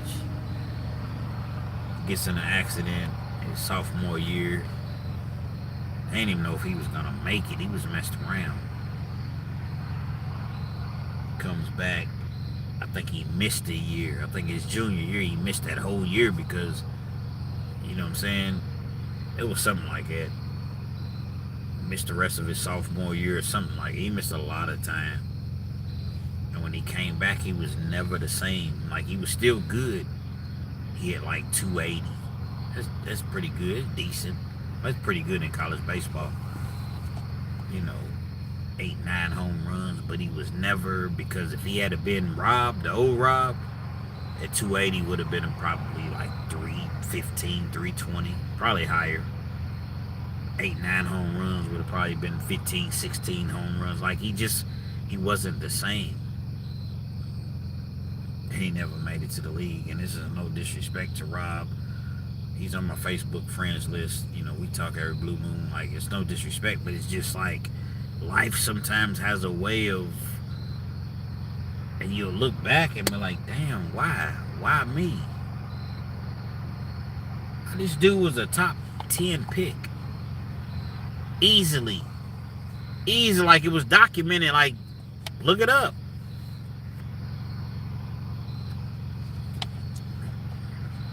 Dude never got in no trouble, didn't smoke, didn't use drugs, didn't do anything. Just a freak accident.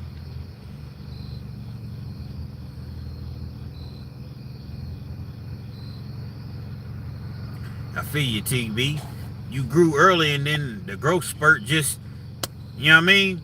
You 5'11" in the 6th grade. A person would think that, okay, you're definitely going to continue to grow, and then it just stops.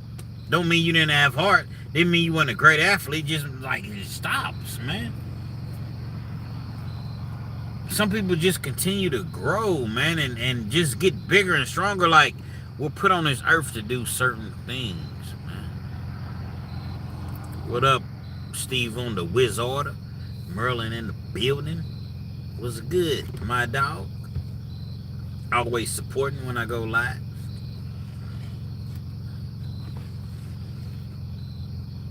So we must, you know, prepare ourselves for life after whatever we think that we're gonna do or be great at.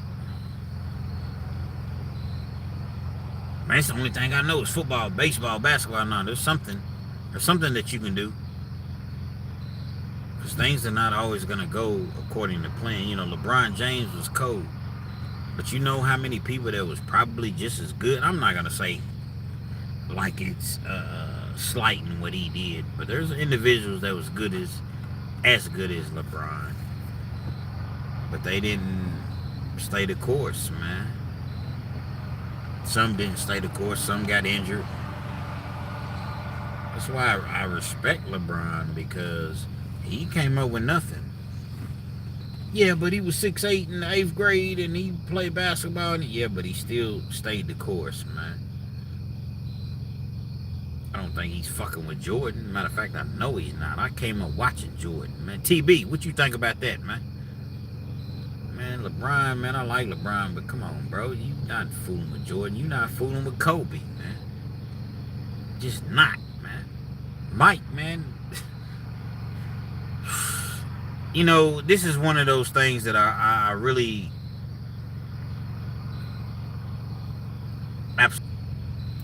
you know, a lot of people just don't understand because they weren't, and I understand we live in different eras, right? I understand. I understand that we'll see some things now and forget about things that we may have seen years ago. But I'm going to just keep it all the way 1,000 with you all. I watched Michael Jordan. I watched him. I was a Michael Jordan fan. What's up? Is that Stefan or Steven Williams? Is it Stefan or Steven?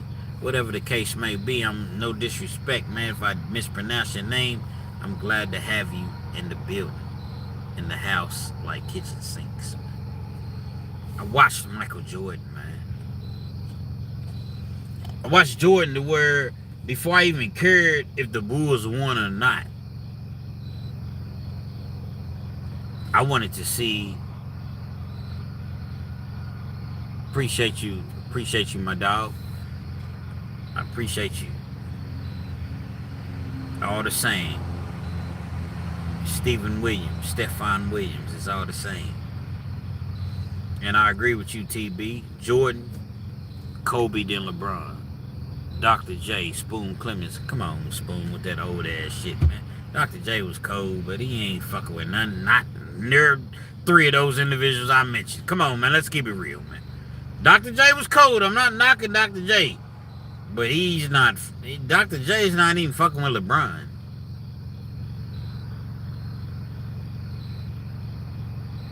When I started watching Jordan, man, in Kentucky and Lexington, they have what's called Speedway. It's a gas station, but it used to be called Super America. Y'all jump in the comment section and let me know if any of y'all familiar, but it used to be called Super America. they had like a little, they got like the little box, and you sign your name, your address, your phone number, whatever. Have a chance to come to a Michael Jordan clinic. I'm not thinking to a high school. I'm not thinking anything of it. Put my name in there. They called me, told me I won a ticket to come and see Michael Jordan, man. Ironically, at the same high school as Rob Halswall that I was just talking about.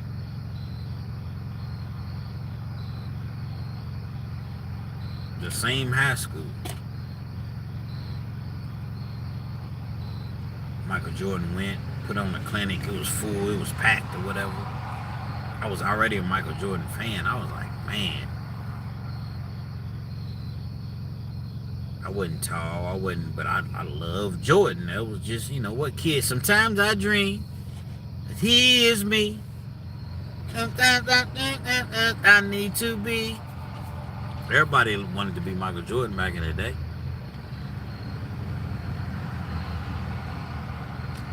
I appreciate you, man. And I appreciate the support, man. I've seen every single video. And guess what? I'm going to continue to make videos, man. We're going to take this thing to new heights, man. And once I do that, I can maneuver. Y'all holler, like a lot of people holler at me, man. You know what I'm saying? A lot of people holler at me, man. And I want to do this, I want to do that. So once I get on, and any of you all that want to do things or do something, man, I can assist in that area just as well, man. So I appreciate the support. But I seen Jordan, man. I just thought I was Jordan. Nowhere near had the attributes, but I could always jump kind of high a little bit, man. So I thought I could float in the air, and my coaches would sit me on the bench because I could just shoot a regular layup, but I want to go up under the rim, hang in there like Jordan. I wore my little knee pad, had my little Jordans on. I always had Jordans, man. You know what I'm saying? I ain't grew up with no money, but one thing, my peoples made sure I had them J's. Had the long shorts, had my, like I said, the little knee brace, had the little wristband, the wish. Damn, I said the wish. The wristband, you know what I'm saying, right up on my elbow. It wasn't even on the elbow because he did that later on in his career. It was a little lower than the elbow. The wristband, it was a little lower. Had all that. Couldn't tell me I wasn't Jordan, man. Light-skinned version of Jordan. Sometimes I dream.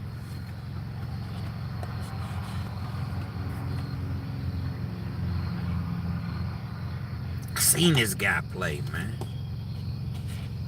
I seen all the executions that he, and I seen LeBron, and it's not a knock on LeBron because, damn, just think about it. If people are saying Jordan, Kobe, LeBron, some people say Jordan, LeBron, Kobe, which I don't agree with that, but if you even remotely in the stratosphere, but dog, was nobody other than Kobe that was even remotely close to Jordan, man. Just wasn't, man. Like, this guy, the truth. Calling in to work. The Bulls play, I'm calling in to work.